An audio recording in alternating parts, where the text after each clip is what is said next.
The House Ways and Means bill that's being proposed is looking to expand the scope of the net investment income tax. And what that would do is that would impose an additional 3.8% Medicare income tax on net investment income, which includes interest, dividends, capital gains, rental and royalty income, and income from passive business activities. The proposed expansion of the scope of the tax would cover incomes that are greater than $400,000 for single filers and $500,000 for married filing joint, but it wouldn't be subject to any income that's already been subject to FICA taxes. And what this would do is it would increase the scope of the net investment income tax to be subject to all earnings from pass-through activities. So all pass-through activities would either be subject to the 3.8% self-employment Medicare tax or the 3.8% net investment income tax, regardless of whether the income is from a passive or a non-passive activity.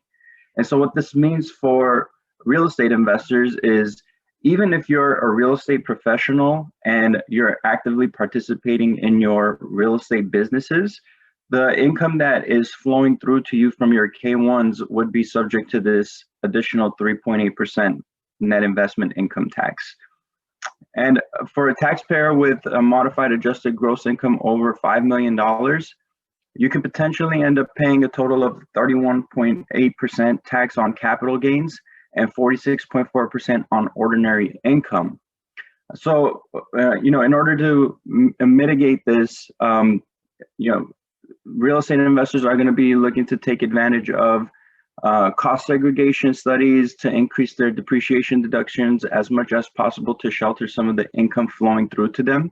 Otherwise, all of the income that flows through from these different types of flow-through entities are going to be subject to this additional 3.8% tax.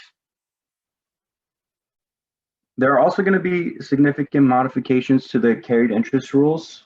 Under the TCJA, the holding period of an applicable partnership interest was increased to 3 years in order to qualify for long-term capital gain treatment.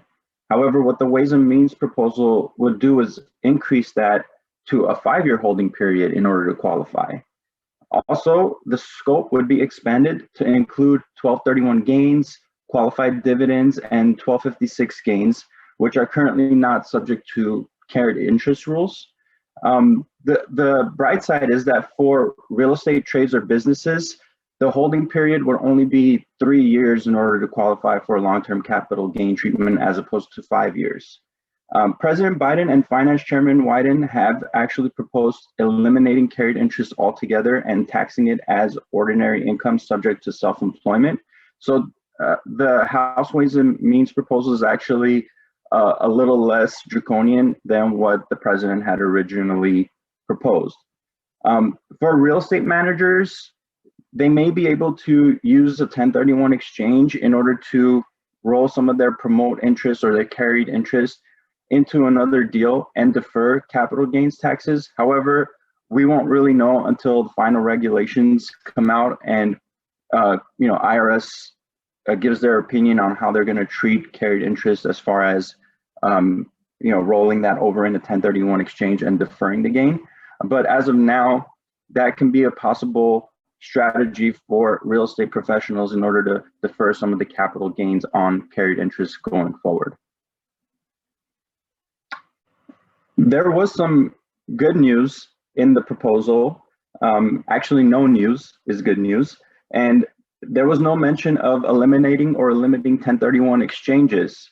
The Biden proposal had actually proposed to limit the deferral of capital gains in a 1031 exchange to $500,000 for single filers or $1 million for married filing joint, which I think would have been detrimental to the real estate industry because not a lot of people would have sold property if they were going to be subject to capital gains taxes. A lot of real estate investors utilize 1031 exchanges to defer capital gains and purchase properties that are greater in value. And so I think that would have definitely hindered the real estate industry.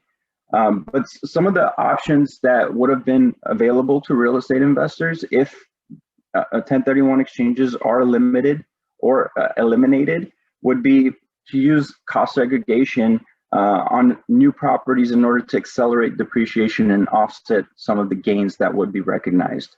Another strategy which hasn't been really talked about a lot is UPREITs. And what an UPREIT is a partnership created by a real estate investment trust where investors can contribute properties to that partnership in a tax-free transaction.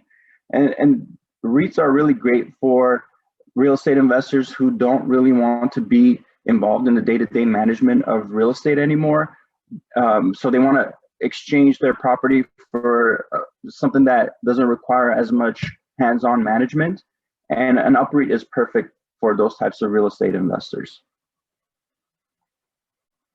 The House Ways and Means proposal has also made some changes to the estate and gift tax exemptions.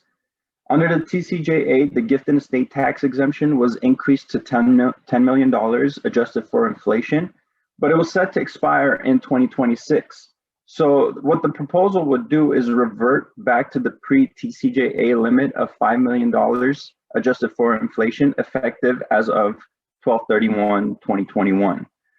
So the Joint Committee on Taxation estimates that it would be about $6 million per person starting in 2022. Take a look at your estate planning and accelerate gifts before the end of the year to take advantage of the current $11 million exemption per person. So if you're a real estate investor and you have some appreciated property that you are looking to gift to your children or pass on to the next generation, it might be a good time to take a look at your estate planning before the end of the year in order to take advantage of the higher gift and estate tax exemption as opposed to the $6 million that you would have starting as of January 1st, 2022. Okay. So the last thing we're going to cover is tax-free S-Corp conversions to partnerships, which was an unexpected, positive in the bill. There's going to be a temporary allowance for S corporations to convert from an S corporation to a partnership. An eligible S corporation is defined as a corporation that has always been an S corporation since May 13, 1996. And the conversion would take place as a qualified liquidation, which is a transfer in a 2-year period beginning on December 31st, 2021, of substantially all of the assets and liabilities to a domestic partnership.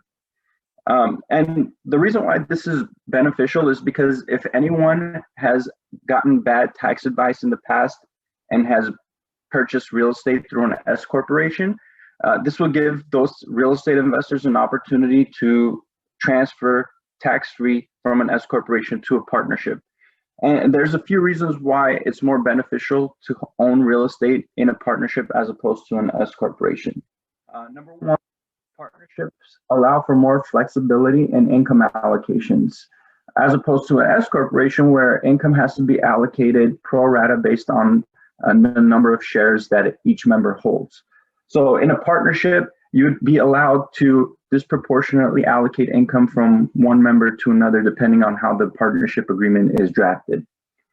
Also, contributions and distributions of appreciated property in and out of a partnership are generally non-taxable transactions, whereas in an S corporation, anytime you distribute appreciated property out of an S corporation, you do have a taxable transaction, and sometimes when you contribute appreciated property to an S corporation, you could potentially have a taxable transaction as well.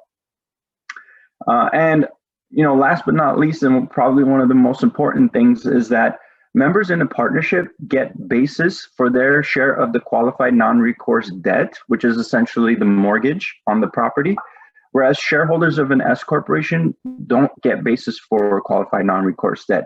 They only get basis for personal loans that they make to the S corporation.